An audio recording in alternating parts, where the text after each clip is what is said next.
Jornal em Foque. Apoio Unisanta, Universidade do Grupo de Excelência do MEC. BocNews, o jornal gostoso de ler e bom de negócios.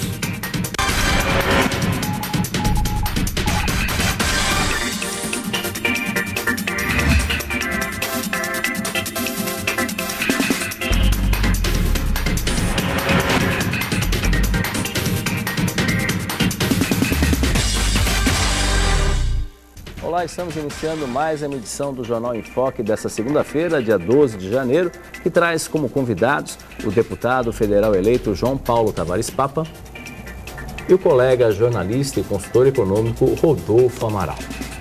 A cada mudança na cúpula da Secretaria de Segurança Pública, novas promessas são anunciadas, geralmente para constatar o óbvio ao qual o cidadão comum já está saturado de escutar, infelizmente, de conviver. Mais investimentos, reforços policial em equipamentos para lidar com o crescente índice de violência que atinge a região metropolitana da Baixada Santista, especialmente cidades como São Vicente, Praia Grande e Guarujá, sem esquecer das demais. Afinal, na última década, perdemos apenas da capital no aumento de crimes de forma geral, registrando um crescimento de 30% nos últimos 10 anos. Que as promessas do novo secretário de Segurança do Estado, Alexandre de Moraes, de reforço policial e investimento em inteligência, saiam da teoria e sejam colocadas em prática. No entanto, ele precisa enfrentar também um desafio interno de valorizar da mesma forma um policial militar de um civil, pois nos bastidores das corporações existem discrepâncias proporcionais significativas em termos orçamentários e salariais, sem contar o déficit de policiais existente para atuar nas ruas. Nós voltamos logo mais após um intervalo comercial aqui no Jornal em Foque. Até mais.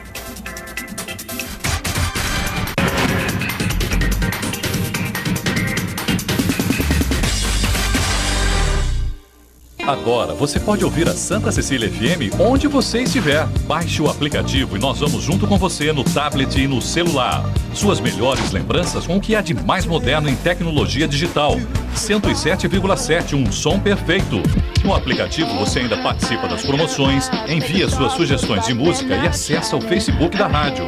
Aplicativo Santa Cecília FM Mobile na versão Android e iPhone. Uma parceria com a Virtuis Media.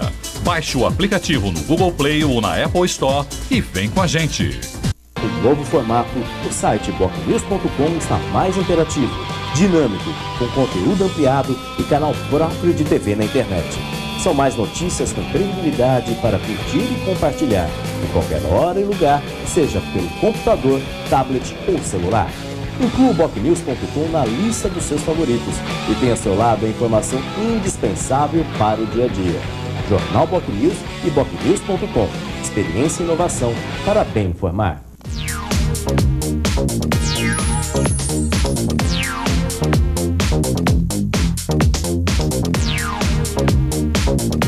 Feliz 2015, são 18 anos de muita seriedade, competência e o sistema Santa Cecília de comunicação é um exponencial de toda a Baixada, trazendo verdade, respeito e informação. Saúde e vida longa à família Teixeira e ao Santa Cecília.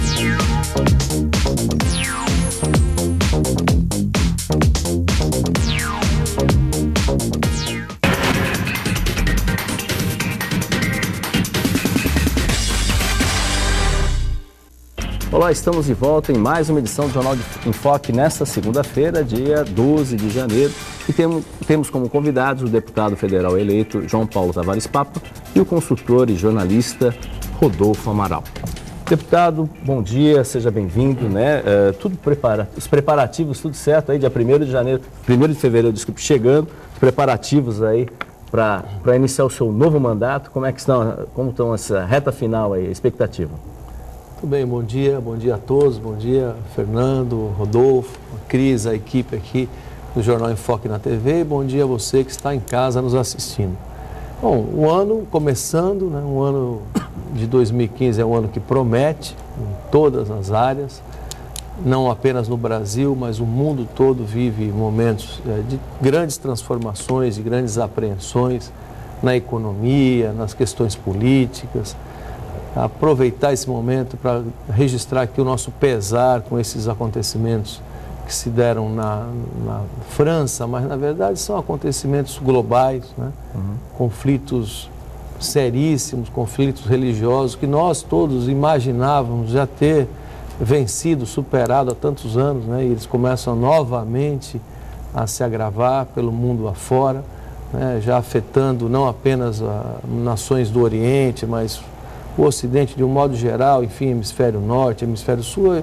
É uma tristeza começar o ano já com um acontecimento tão simbólico, tão grave como esses dois, né? Porque ontem também nós tivemos 2 crianças que foram alvo de operações terroristas muito tristes, né? Crianças de 10 anos explodindo como crianças bomba. Agora não são só os homens bomba, as mulheres bomba, agora as crianças bomba, né?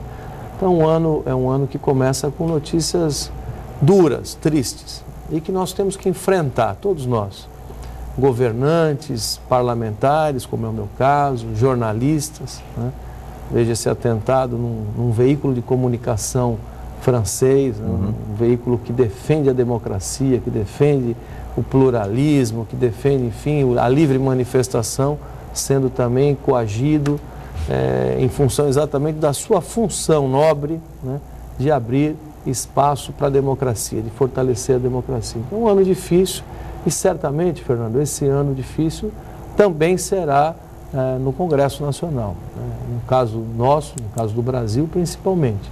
Início de um novo governo, um governo que começa já com medidas duras, polêmicas. Hoje mesmo, os jornais de hoje e da semana passada já tratam de ajustes que estão diretamente relacionados aos trabalhadores, às novas regras previdenciárias, enfim. Acho que será de fato um ano muito duro. A Baixada Santista, através dos seus representantes, né? No caso, nesse momento serão 3 representantes, estará presente nesse momento, né? E com 2 parlamentares atuando mais diretamente junto ao governo, 2 parlamentares que compõem partidos governistas e um parlamentar, no meu caso, membro de um partido de oposição. Então, acho que há um campo muito grande para boas discussões, né? Em mesas como essa, boas discussões na cidade, encaminhamento de votações, como eu digo 3 deputados, mas não podemos nos esquecer também do Bruno Covas, embora sendo hoje mais uma pessoa mais ligada a São Paulo, também tem fortes raízes aqui, a sua família, fortes raízes na Baixada Santista, e também o Samuel Moreira, né? Que é do Vale, mas estudou aqui, estudou no Santa Cecília, como eu, e também certamente terá muita presença na Baixada. Acho que é aproveitar esse momento de transição, momento polêmico, para tentar construir, fazer da crise, né, como dizem aí os chineses, oportunidades de novas saídas, novos caminhos. Acho que é isso que o Brasil tem que fazer, aproveitar esse momento de crise. Não é uma crise política, a crise da água. As pessoas às vezes confundem um pouco, achando que essa crise é da Sabesp, né, mas a crise da água é uma crise da região sudeste de São Paulo. Envolve de plano, assim, São Paulo, Rio de Janeiro e Minas Gerais, os 3 estados mais fortes, economicamente mais fortes da federação, enfim. Então, eu acho que nessas crises todas, a obrigação de nós encontrarmos oportunidades, caminhos novos, a tal da inovação, não é, que hoje é uma palavra já está ficando até gasta, inovar e arrojar, melhor ainda dizendo, na política também, na administração pública, na relação, na cultura, na relação que nós temos com bens que são muito caros e muito raros, como é o caso da água. Nós temos problemas na frente também em relação à energia e, de um modo geral, a economia brasileira que não vai bem. E certamente vai passar por um período aí de 2, 3 anos superando essa crise que se aprofundou em 2014 e que vai atravessar seguramente o ano de 2015. Então é um momento de trabalhar muito e buscar novos caminhos. Ok, deputado Rodolfo, bom dia, seja bem-vindo. Bom dia, Fernando, bom dia, deputado, bom dia, Cris, bom dia ao telespectador. Eu estava acompanhando aqui o raciocínio do deputado e, de fato, vai ser um ano difícil em todos os seus aspectos. e um ano que promete no âmbito do Congresso Nacional e que começa já de uma forma polêmica, por ser uma nova legislatura, com a eleição da mesa da Câmara logo no dia 1º, no domingo. Eu pergunto já de início ao deputado, o PSDB de São Paulo já sentou com o governador, a bancada, qual é a postura que pretende de início tomar aí com relação à eleição da mesa da Câmara, tá? E como pretende agir, que é uma expectativa muito grande em função aí da eleição apertada que se passou, e em função também dos escândalos que devem movimentar o Congresso, principalmente o caso Petrobras, aí logo nos meses de fevereiro e março. Em primeiro lugar, com relação à mesa da Câmara, já tem candidato? Há uma tendência hoje, Rodolfo, o PSDB sozinho, como partido, mesmo com seus aliados, não tem condições de vencer pela quantidade de parlamentares que tem hoje, não tem condições de enfrentar com chances de vitória uma eleição como essa. Hoje há 3 candidatos colocados já, candidatos fortes. O candidato do governo, que é o deputado Arlindo Chinaglia, o candidato do PT, portanto. Há uma candidatura governista mais alternativa, que é o Eduardo Cunha, do PMDB. E há uma terceira via colocada hoje, que é o deputado Júlio Delgado, né? E do PSB. Pois bem, essas são as 3 principais candidaturas. A tendência do PSDB é se unir à candidatura do deputado Júlio Delgado, né? Seria uma terceira via, uma corrente não governamental, quer dizer, aliás, é a única candidatura que não está associada diretamente ao governo, e a tendência, portanto, do PSDB é juntar forças a essa candidatura, que vai unir, além do PSDB, o PSB e alguns outros partidos, o PPS, e estamos buscando aí, quer dizer, os coordenadores da campanha estão buscando outras adesões. É importante lembrar que a eleição da mesa da Câmara se dá em 2 turnos, ou seja, há uma chance real dessa terceira via vingar, na medida em que, indo ao segundo turno, né, aí todas as forças se compõem novamente, quer dizer, é uma recomposição de forças, e acho que há uma chance grande de uma candidatura alternativa àquela colocada pelo governo, que é o deputado Arlindo Chinaglia, de fato, no quadro atual, de um certo descontentamento, enfim, dessa crise toda que foi colocada, da candidatura alternativa ser bem sucedida. Vamos ver, isso tudo vai acontecer no dia 1º de fevereiro, pelo menos na minha estreia como deputado. A posse será no dia 1º às 10 horas da manhã e se estende aí até a hora do almoço, um pouco depois do almoço, e às 18 horas começa a votação para a eleição da mesa. Eu espero que o nosso candidato, o Júlio Delgado, tenha chances reais de ir para o segundo turno. Estamos trabalhando para isso. Eu não tenho, de fato, peso, eu tenho o meu voto apenas, né? Mas a articulação, eu sei, uma articulação em nível nacional, ela está sendo bem trabalhada, tanto pelo PSB quanto pelo PSDB. Mas nesse momento, deputado, também existem aí negociações que correm em paralelo com relação aos candidatos para se ocupar as chamadas comissões do Congresso, que são importantes, muitas delas, para o dia a dia da atividade parlamentar. O senhor, por exemplo, já tem ideia de que pretende, em que comissões pretende participar? Vai buscar espaço especificamente em algumas? Eu tenho, Rodolfo, você colocou bem. O trabalho parlamentar, muitas vezes, ele não é enxergado em toda a sua dimensão. Aonde um deputado pode ter mais efetividade é exatamente nas comissões, né? Todo deputado tem direito a participar como membro permanente como membro titular de uma comissão permanente, das 21 comissões, de uma comissão como titular, e como suplente de mais uma, em alguns casos até de mais do que uma, como suplente. Nas comissões você tem efetivamente mais tempo, condições de articulação, condições de fazer valer ideias, propostas, textos, projetos de lei. No plenário, não. No plenário são 513 parlamentares, do Brasil inteiro.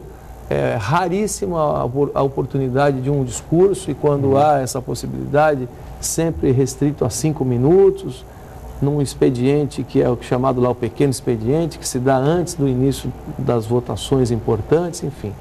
Se um deputado tem efetivamente condições e vontade de trabalhar, de avançar, ele tem que fazer esse trabalho de articulação nas comissões. É dali que saem os textos. A partir do momento que você consegue aprovar um bom texto numa comissão X, enfim, aí sim o trabalho no plenário ele é feito mais de forma colegiada, com o peso do partido, enfim. Mas o texto tem que sair bem feito, né, e votado, enfim, aprovado da comissão. E são várias comissões. Eu estou procurando me inserir naquelas que têm uma relação mais direta, mais efetiva com a nossa realidade da Baixada Santista. Eu identifico assim de cara duas, viu, Rodolfo? Não há segurança de que vá conseguir me inserir em alguma delas, mas estou trabalhando nessa direção. A primeira é a Comissão de Desenvolvimento Urbano, porque essa comissão ela trata de praticamente todos os temas relacionados às questões municipais e regionais.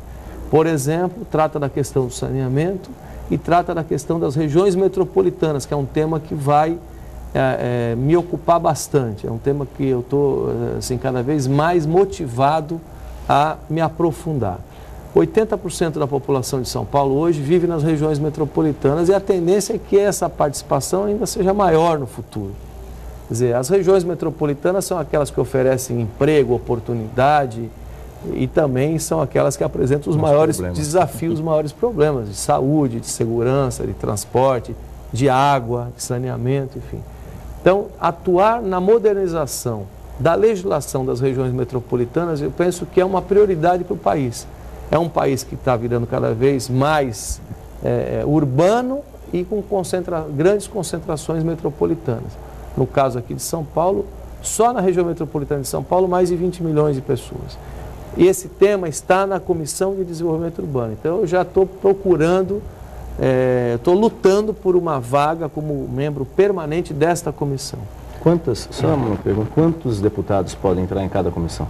Aí é a divisão proporcional do número de deputados em relação às comissões existentes. São 513 deputados, são 21, tem uma 22ª comissão também considerada permanente, que é contra o crime organizado, enfim, é dividir esse número, quer dizer, 500 por 21, então é o número de titulares, né? E um número igual de suplentes também. Então, aí o número é menor, certo? Nas reuniões regulares das comissões, é possível ver ali 20 parlamentares, quer dizer, é muito mais fácil. E obrigatoriamente, toda a norma que vai a plenário, que vai à votação, tem que ser aprovada na comissão, com o rito, com todo o regimento das comissões. Então, a discussão ela é mais rica na comissão, de fato. Depois é o discurso, é a obstrução, é a decisão partidária. Quando vai a plenário, Fernando, quando as matérias vão a plenário, muito mais peso tem o partido do que o parlamentar, porque o partido encaminha a votação, a liderança diz para onde é para caminhar. Muitas vezes a matéria incomoda o governo, então os partidos governistas obstruem, votam contrariamente, enfim. Então é na comissão que a coisa é mais, eu diria assim, efetiva, o trabalho é mais efetivo e mais democrático também, porque aí a interferência partidária é sempre muito menor. A outra comissão que eu tenho procurado espaço para me inserir, ainda antes, né, evidentemente, da decisão da eleição na mesa, é a Comissão de Viação e Transporte. Por quê? Porque é na Comissão de Viação e Transporte que se encontra o tema porto.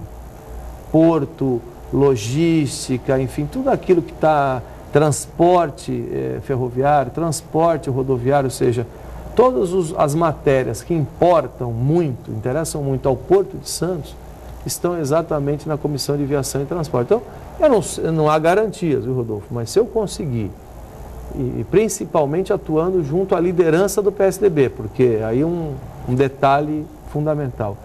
Quem indica os deputados, os parlamentares, para as comissões, decide aonde cada deputado vai atuar, é a liderança do partido. Então, a minha luta, a briga, enfim, que eu faço, é dentro do PSDB. Quer dizer, eu estou disputando com colegas parlamentares do PSDB, espaço nessas duas comissões. Agora, veja, não há garantia. Certo? Muitas comissões importantes, tem comissão permanente de educação, por exemplo, que é muito relevante, né? E de energia, que trata da questão dos recursos hídricos, Minas Energia, que cuida das questões dos resíduos. Agora, eu penso que a matéria água e a matéria regiões metropolitanas, elas podem crescer muito de importância no Congresso Nacional nesse momento, através das comissões e de frentes parlamentares. Aí, frente parlamentar não tem limitação, não tem indicação, é trabalho político mesmo, é costura. É uma bandeira que o senhor pretende defender essa questão da crise hídrica. Uma bandeira que quando um deputado consegue outros parlamentares, outros pares, de outros estados inclusive, para constituir uma frente parlamentar, aí isso é uma questão política, é uma conquista que você faz e ela tem também uma possibilidade muito grande de atuar propositivamente. Então é isso. Né? Ok, deputado, infelizmente a gente tem um intervalo para comentar e depois a gente retorna com o deputado federal eleito João Paulo Tavares Papa e o consultor econômico Rodolfo Amaral. Até mais.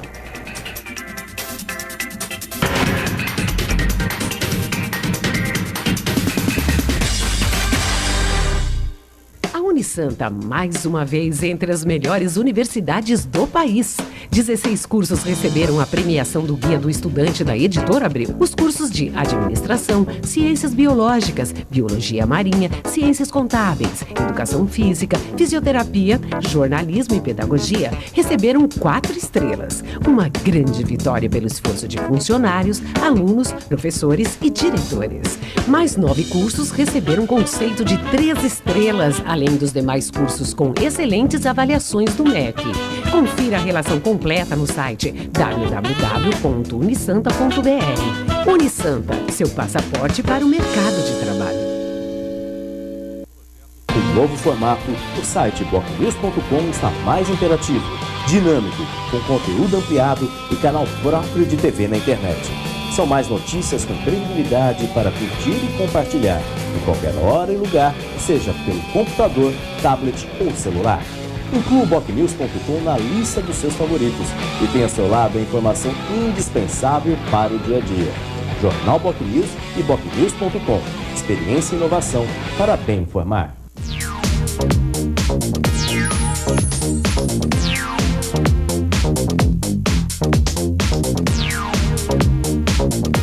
A TV Santa Cecília e Rádio Santa Cecília, feliz aniversário. Eu conheço há 18 anos uma e há 16 outra e estou muito feliz de poder desejar feliz aniversário para vocês.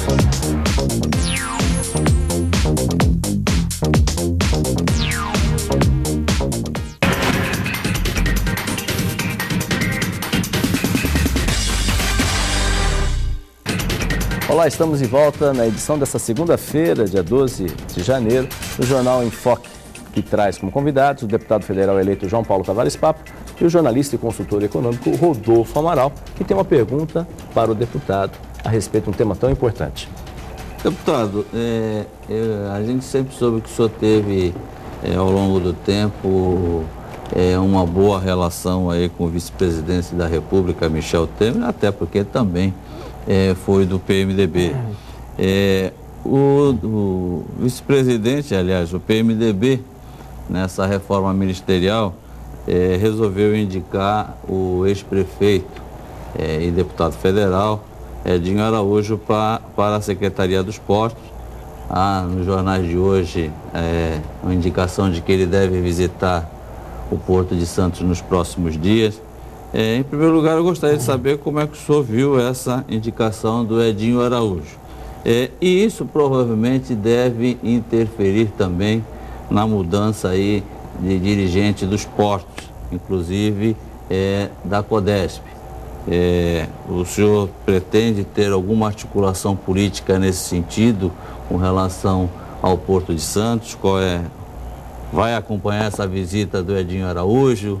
O conhece pessoalmente? Enfim, como é que o senhor viu essa situação?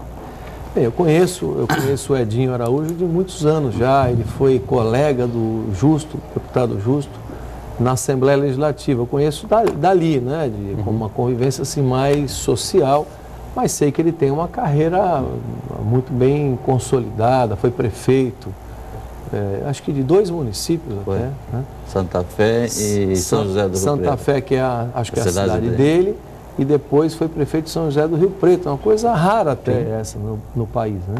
Você conseguir sair de uma cidade menor, que é o caso, depois também vencer uma eleição numa cidade que tem uma importância enorme para São Paulo, que é São José do Rio Preto. Conheço bem o Edinho, já era deputado, quer dizer, conheço bem a história dele, já era deputado federal, se reelegeu bem agora. Não é efetivamente um homem do Porto, né? Quer dizer, ele tem experiência como gestor público, mas de fato pouca experiência na matéria específica. Porto, mar, as questões de marinha mercante, enfim, não é a praia do Edinho, mas é um homem inteligente, preparado. A essa altura, depois da escolha feita, já deve ter conversado com muita gente. O meu papel, nesse caso, será como sempre foi, mesmo no tempo em que eu estava na prefeitura. Colaborar naquilo que foi possível, porque é o interesse da nossa cidade. Independentemente do partido político, do governo, de eu estar na oposição nesse momento, eu acho que o Brasil, não é, está acima de tudo isso e mais ainda, no nosso caso, no caso específico do Porto, a economia de Santos, a economia da Baixada Santista, enfim. Então, todo o apoio que puder ser dado ao novo ministro de Portos terá que ser dado. A minha parte será essa atitude. E também acompanhar, e também cobrar, e também, enfim, fiscalizar, que é uma das funções mais importantes do parlamento, especialmente de quem atua na oposição. Quanto à escolha, Rodolfo, dos gestores aqui, né, do Porto, sim, eu acho que, embora já tenha em várias outras oportunidades, ajudado também a diretores que vieram de fora, que vieram de longe, a se ambientar na cidade, isso eu fiz sempre o tempo inteiro como prefeito, fazendo aqui uma crítica, né, uma crítica até positiva. Eu acho que a cidade de Santos tem ótimos quadros. A Baixada Santista, por ser nós vivemos a matéria, né? A nossa vida é Porto. Eu acho que a cidade tem aqui talvez os melhores profissionais da área da matéria portuária do país. Por quê? Porque são profissionais que já atuaram em empresas de navegação, no próprio porto, na própria Codesp, em armadoras ou empresas que são terminais, né? Que são operadoras, enfim. Nós temos excepcionais profissionais em Santos que deveriam ser aproveitados, melhor aproveitados. Nós temos gente com muito potencial e que não precisa ser ensinada, não precisa fazer curso. Não me refiro ao ministro. O ministro é uma função muito mais política. Tem que ter a confiança da presidência da República.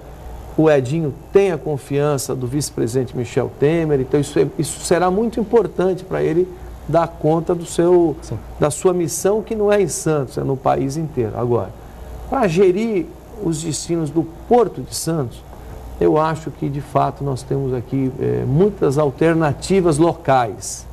Profissionais que seriam excelentes gestores em qualquer parte do mundo. Portanto, aqui fica a minha torcida, não é a minha articulação, porque eu não posso fazer nada. Se eu estivesse no governo hoje, estaria dizendo isso diretamente a quem vai escolher, né? Olhem para os profissionais de Santos, né? Olhem para os profissionais, são muitos, né? Não estou me referindo a um nome ou outro nome, né? Eu já tenho lido, tenho ouvido falar, por exemplo, no Sérgio Aquino. Não preciso falar da competência do Sérgio nessa matéria. Foi secretário de Assuntos Portuários de Santos, foi o primeiro secretário da história da cidade, né? Porque foi criada uma secretaria para atuar mais fortemente na questão portuária. Foi presidente do CAP, tem uma história, tem uma bagagem profissional anterior que o credencia, mas enfim, é do PMDB, né? Está no PMDB hoje, entrou no PMDB pelas minhas mãos, inclusive. É um quadro profissional que o partido poderia perfeitamente valorizar para o bem do país, para o bem do Porto e do país. Mas veja, eu não sou governo, então aqui eu vou ficar palpitando onde não sou chamado. Há outros quadros. Nem sei se o Sérgio está interessado nisso. Estou dizendo aqui, estou dando um exemplo. Mas, além dele, a cidade de Santos, volto a dizer, possui excepcionais profissionais que são especialistas nessa matéria. O que eu não acho que seja mais o caso, né, é do improviso. O assunto portuário é um assunto muito importante para o país. Então, pegar um gestor de qualquer outra área, deixar passar o tempo para que essa pessoa possa entender, se aperfeiçoar, estudar, acho que não é o caso, não temos mais tempo para perder e não precisamos disso. Então, um bom profissional, um especialista em matéria econômica, ou de saúde, ou de qualquer outra área, pode servir melhor o país e o governo nas áreas nas quais ele está mais preparado e para as quais ele estudou. Então é isso aí, fica aqui a minha torcida para que desta vez, se houver mudanças no comando do Porto, um santista ou não santista de nascimento, também não quero fazer esse tipo de... não há preconceito não, mas um profissional do setor portuário, especialmente da região, que conheça bem a nossa realidade, possa ser convocado. Eu acho que será um grande avanço para o próprio governo. Deputado, até dentro em um dos desafios, no final do ano, o governo já anunciou mudanças no tocante à Previdência Social, né? E isso, obviamente, vai ser levado, medida provisória, mas isso vai ser levado, obviamente, à discussão no Congresso, que é um grande desafio, que é a questão numérica, que aí o nosso colega aqui, Rodolfo Amaral, pode até ampliar esse debate, mas a questão também do impacto social. E aqui a Baixada Santista, obviamente, pelo índice de aposentados e pensionistas, isso é um número, obviamente isso vai valer mais adiante, mas enfim. Como é que o senhor já está se inteirando sobre esse assunto? Porque isso daí vai ser algo que vai acontecer aí, pelo menos a previsão a partir de março já. Está na ordem do dia, né? São 2 medidas provisórias, vão à votação. Primeiro, e aqui todo lado de um especialista, a Previdência Social, os planos de Previdência, tanto privados como públicos, eles têm que parar em pé, né? Tem que ter sustentação econômica. Isso é fundamental, o governo tem que cuidar disso, né? O IPREV de Santos foi criado por mim, né? Quer dizer, que é o Instituto de Previdência dos Servidores do município. Eu lembro o esforço que foi, o Rodolfo lembra, todos que cobriram isso, o esforço que foi para dar a ele um formato que o sustentasse. Quer dizer, a Previdência, o que é? Uma saída, um fluxo de saída de capitais, de recursos para pagar as pessoas beneficiadas, e há um volume também, um fluxo de entrada, né? E essas duas coisas precisam ser compatíveis. É preciso estar regulado, né? Com seriedade, e pensando no futuro, porque Previdência, quando quebra, costuma prejudicar gerações futuras. Então, acho que o governo tem obrigação, sim, de cuidar da sustentabilidade econômica de qualquer plano de previdência, da carteira de previdência. Isso é a primeira questão. Segunda questão, assim, é não cometer injustiças, né? Porque hoje o aposentado brasileiro já vive uma situação muito dura, muito aflitiva. As pessoas contribuem a vida inteira por um determinado valor, muitas se esforçam, se sacrificam a vida inteira para contribuir pelo teto, que é o sonho de todo trabalhador brasileiro, conseguir atingir o teto, se aposentam com um valor, que aquela aposentadoria tem um poder X de compra, e poucos anos depois aquilo já está consumido, já está corroído a menos da metade, ou seja, a aposentadoria passa a ser uma armadilha. Quer dizer, o cidadão contribui a vida inteira, quando chega na idade que ele passa a ter o direito de usufruir aquilo, o governo começa a conspirar contra a vida daquele cidadão. Isso tem acontecido no Brasil. Eu tenho exemplos assim, muito próximos, amigos, parentes, pessoas conhecidas, enfim. Aliás, o que eu mais ouvi nessa campanha eleitoral, caminhando aqui pela Baixada Santista inteira, que tem muitos aposentados, a participação das pessoas aposentadas em Santos e na região toda da Baixada é diferenciada, é muito grande. E o que a pessoa aposentada me pedia? Só uma coisa. O Papa, se você for deputado, cuide da gente, cuide da nossa aposentadoria. Aí mostram o olerite, enfim. o poder de compra de alimentos, de medicamentos, enfim, que é a vida do aposentado, não é luxo, não é luxo, é poder viver dignamente. Isso está sendo corroído todos os dias pelas fórmulas e pelas medidas atuais governamentais. Então, nós temos essas duas questões que são seríssimas a colocar na balança. A sustentabilidade do sistema e, por outro lado, as injustiças que estão sendo cometidas em massa. São milhões de pessoas hoje no Brasil vivendo com grandes dificuldades, se desfazendo do pouco patrimônio que tem, não podendo se sustentar dignamente, certo? Com a aposentadoria sendo corroída dia a dia. Eu vou atuar olhando para essas duas grandes questões. Agora, eu percebi que nessa medida provisória há questões que são reais também, que são, não diria fraudes, mas são vícios que o sistema atual permite. Por exemplo, casamentos de fachada, tá certo? Quer dizer, isso tem acontecido, infelizmente, no Brasil. É preciso cuidar disso, casamentos artificiais, né, que acabam fazendo com que uma pessoa jovem herde de forma perene, definitiva, a aposentadoria de alguém que está já no finzinho da sua vida. Então, as distorções, se elas são detectadas, aquelas que estão sendo detectadas, precisam ser corrigidas também, né?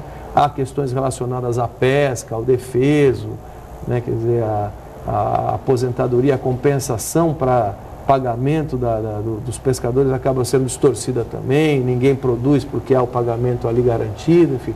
São questões que precisam ser encaradas. Agora, as duas principais, criar um sistema sustentável no tempo para não prejudicar o futuro e não abandonar os aposentados atuais que estão se sentindo abandonados. Vamos ver como achar um meio termo aí nesse tema. Ok, deputado, esse é um assunto muito importante. Depois o jornalista Rodolfo Amaral pode voltar a falar sobre esse assunto, mas depois do break que a gente tem, justamente aqui no Jornal em Foque desta segunda-feira. Até mais.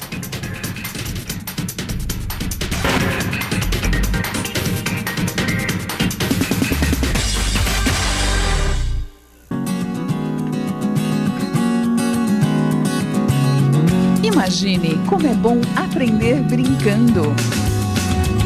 Brincar pensando. Pensar criando. Criar vivendo. E viver aprendendo. Colégio Santa Cecília, há mais de meio século, formando e educando gerações. Com novo formato, o site bocnews.com está mais interativo, dinâmico, com conteúdo ampliado e canal próprio de TV na internet. São mais notícias com credibilidade para curtir e compartilhar, em qualquer hora e lugar, seja pelo computador, tablet ou celular. Inclua o bocnews.com na lista dos seus favoritos e tenha ao seu lado a informação indispensável para o dia a dia. Jornal Bocnews e bocnews.com. Experiência e inovação para bem informar. Eu sempre soube que eu queria cantar, fazer música. Eu poderia ter decidido pelo rock, MPB, funk, mas o meu coração me levou pro samba. Eu sei que mandei bem. Você que fez o Enem, pense, pesquise. É a sua oportunidade.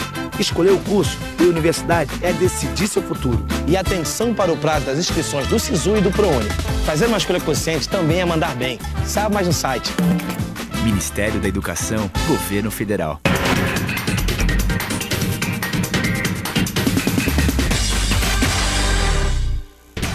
Olá, estamos de volta no último bloco do Jornal em Foque desta segunda-feira, que traz como convidados o deputado federal eleito João Paulo Tavares Papa e o jornalista e consultor econômico Rodolfo Amaral. Mas antes da gente voltar aos debates, a Cris Chalub tem uma pergunta de um telespectador. Bom dia, Cris. Bom dia, Fernanda. A pergunta é do Uriel Vilas Boas. Ele afirma o seguinte, que está faltando ação em relação à segurança pública. Então, por que não reunir entidades representativas como a da indústria, do turismo e a classe política, com a presença de especialistas com a finalidade de elaborar um plano permanente de segurança para a região metropolitana? Essa pergunta é para o Papa. Deputado. Bem, é verdade, Uriel, a segurança pública é um tema que está hoje incomodando, assustando muitos moradores da Baixada, turistas, e no estado inteiro, né, há preocupações em relação a regiões que têm um alto índice de ocupações irregulares, como é o nosso caso.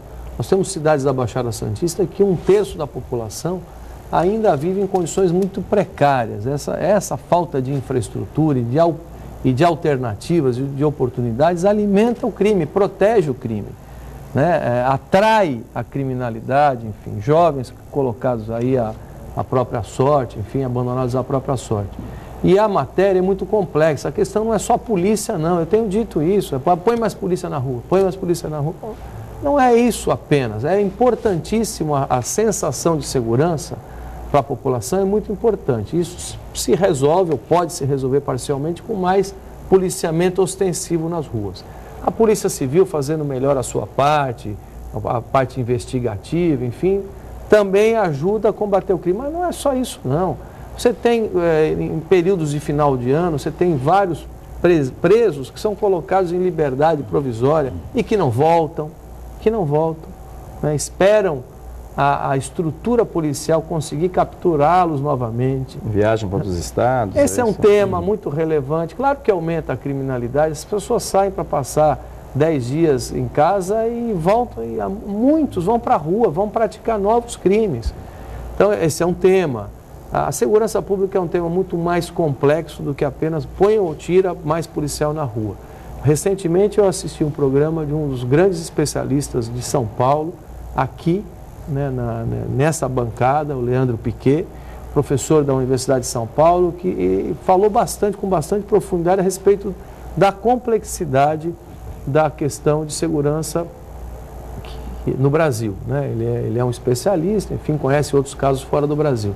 E eu concordo com o Uriel, eu acho que a sociedade civil, as entidades fortes, representativas da sociedade civil, a classe política, precisa se reunir mais, precisa debater mais profundamente a questão da violência no nosso país, nos seus aspectos, todos os seus aspectos, né? Não apenas na questão, como eu disse, de brigar para botar mais policial na rua, que é sempre a reação natural. Quero, para terminar isso aqui, dar um exemplo. Quando se instituiu em Santos e em outras cidades agora, mais recentemente, a educação em tempo integral, ou seja, manter na escola pública as crianças o dia inteiro, se agiu com efetividade em relação à melhoria das condições de segurança na nossa cidade, no médio e no longo prazo, certo? Então, medidas como essas, em que você protege a infância, protege o adolescente, tira ele das garras do mundo do crime organizado, enfim, são medidas muito efetivas e que estão diretamente relacionadas com segurança. Então, só estou dizendo isso, viu, Uriel? Porque toda vez que a gente tem uma temporada, notícias graves, enfim, duras, né? mais policial na rua, como se essa fosse a maneira definitiva de resolver os problemas de segurança. Não é só isso, não, e eu concordo contigo, nós temos que nos aprofundar nessa matéria e muito. Sim.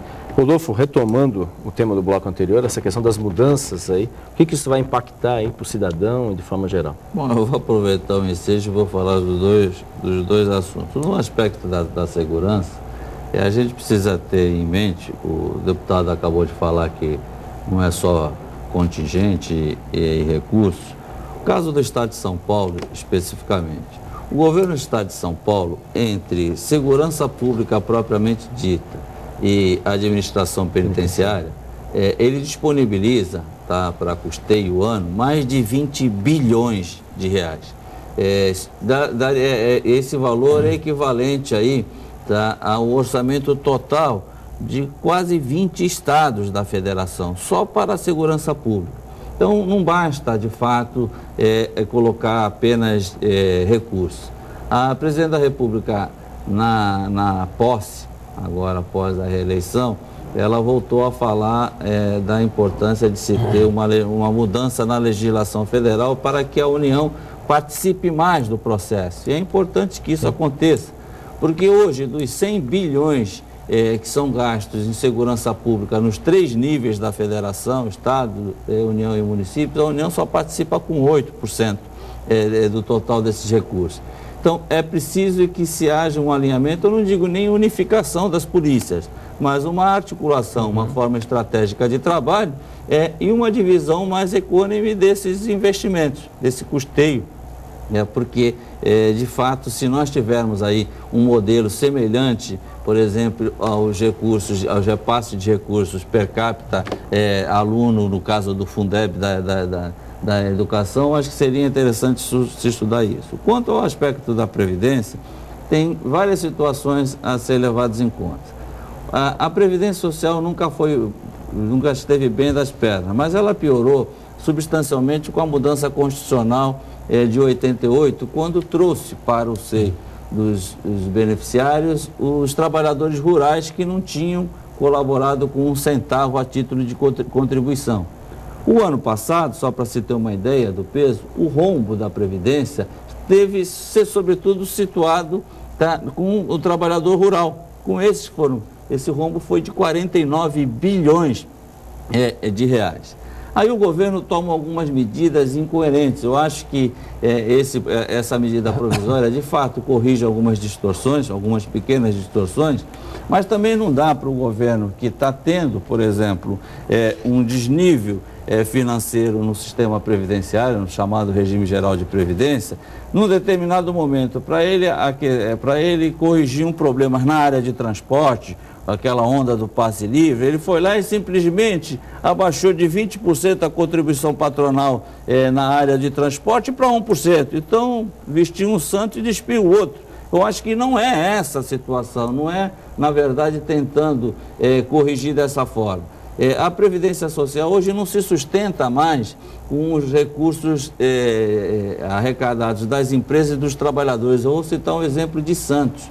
O ano passado, Santos, em números redondos, teve de benefícios pagos aos aposentados santistas o equivalente a 2 bilhões de reais. Quase um orçamento da cidade. E arrecadou entre trabalhadores e empresas 800 milhões, ou seja, Santos é deficitário anualmente 1 bilhão, no regime geral, 1 bilhão e 200 milhões no regime geral de Previdência. A gente precisa corrigir isso, tem uma medida que se corrige a longo prazo, tem se corrigido da forma mais simples possível, ou seja, com o achatamento das aposentadorias. Eu acho que tem que se ter um novo modelo, até porque o governo criou, além como fonte do sistema de seguridade, a COFINS, a contribuição social sobre o lucro líquido e o próprio PIS, que hoje arrecadam mais de 200 bilhões aos cofres. Essas três formas de contribuições arrecadam mais para o Tesouro Nacional do que o imposto de renda, por incrível que pareça. Então, eu acho que é uma boa oportunidade do Congresso Nacional se debruçar sobre esse assunto e, na verdade, mostrar para a população o que está por debaixo do pano. Esse é um grande desafio, né, deputado? Já, primeiro, um dos vários desafios do ano, né, que será, obviamente, tema, muita discussão dentro do Congresso, né? O senhor, como deputado de oposição, dentro desse panorama também vai ter uma atuação também importante, porque apesar de ser oposição, tem alguns pontos que são colocados, são reais, são números que aí não tem muito o que se discutir em relação a isso, são fatos. Eu queria até aproveitar, Fernando, com o deputado, já que ele falou da questão metropolitana, e já que começaram as primeiras manifestações de ruas aí do Passe Livre, em Praia Grande teve uma manifestação por causa da questão da tarifa nesse final de semana. E um dos aspectos, deputado, que me parece pertinente às regiões metropolitanas é a questão, a discussão aí, a autoridade, a autonomia tarifária para as regiões metropolitanas no chamado transporte intermunicipal. Dá para mexer nessa legislação e tentar dar mais poderes para as regiões metropolitanas, pelo menos? Eu acho que essa é uma grande necessidade, eu abordei há pouco, né? Quer dizer, as regiões metropolitanas estão crescendo em população e complexidade, os desafios são enormes. Nós, no Brasil, temos as atribuições todas concentradas sobre os municípios. Vamos dar o exemplo aqui da Baixada, para ser bem didático. Que sentido faz hoje, Rodolfo, o sistema de transporte público entre Santos e São Vicente, para ficar só em duas cidades, ser segmentado da maneira como ele é? As duas cidades, na sua área, na sua parcela insular, são absolutamente integradas, fisicamente integradas. As pessoas que se deslocam diariamente para trabalho, para estudo, o que seja, se deslocam entre as duas cidades com muita frequência. Nós temos três sistemas. Nós temos o Sistema Municipal de Santos, nós temos o Sistema Municipal de Transporte de São Vicente, ambos não ficam nos limites das suas cidades, não conversam, não se integram e temos ainda sobreposto a tudo isso um sistema intermunicipal. As tarifas são pressionadas para cima por conta dessa sobreposição e não há autonomia também regional para decisão política sequer em respeito às linhas e também em respeito às tarifas. Aí está um exemplo típico de uma alteração, de um avanço na legislação metropolitana que podia ter grandes resultados imediatos para a população. Ou seja, em regiões metropolitanas, a instituição de uma nova filosofia para o transporte, que ela seja decidida de forma metropolitana, agora com os municípios também abrindo mão da sua autonomia sobre essa matéria. E o Estado também delegando as estruturas metropolitanas que nós temos. No caso aqui, temos a AGEM muito bem organizada. Essa é uma matéria que eu vou, procurar me aprofundar no trabalho no Congresso Nacional. Ok, deputado, nós agradecemos. Você sabe que a gente é muito limitado pelo tempo.